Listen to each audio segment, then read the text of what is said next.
भइल बियाह भइले पूरा 3 महीना हो, जाई अब कमाए का बोलाए हसीना हो। भइल बियाह भइले पूरा 3 महीना हो, जाई अब कमाए का बोलाए हसीना हो।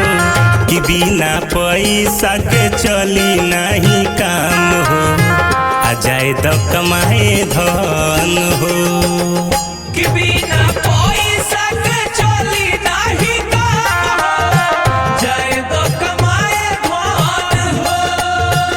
कि बिना पैसा के चली नहीं काम हो, जाए तो कमाए धन हो।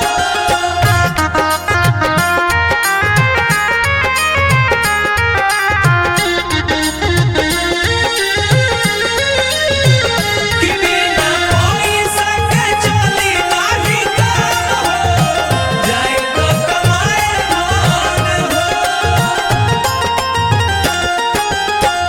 आइलू गवनमा जब से भइल दिल दीवाना हो, बस में न रहे मनवा भइनी हम बेगाना हो। आइलू गवनमा जब से भइल दिल दीवाना हो, बस में न रहे मनवा भइनी हम बेगाना हो। यही सब में बीत गइल पूरा 90 दिनवा हो, कह कैसे छोड़ के जाई अपन ई भवनवा हो।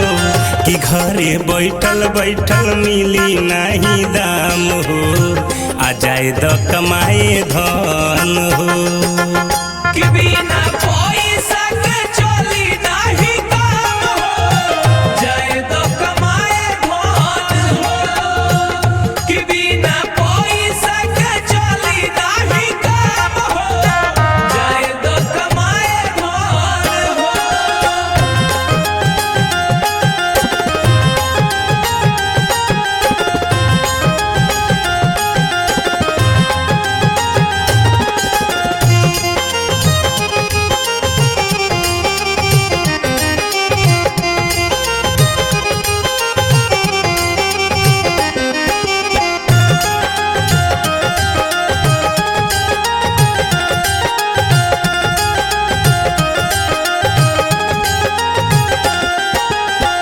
दिलवा में बसल बाटे रूपवा सलोना हो, अखिया के सोझा रह ए हमार सोना हो।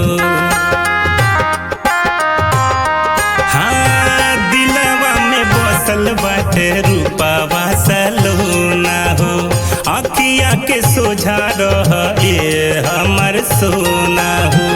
चाहिला तो हमहू रहल घरावा के कोना हो, भावे नाही मंजित और बसंत के जलनवा हो। कि हमरा धीरे धीरे देवे लगल ज्ञान हो, आ जाए तो कमाए धन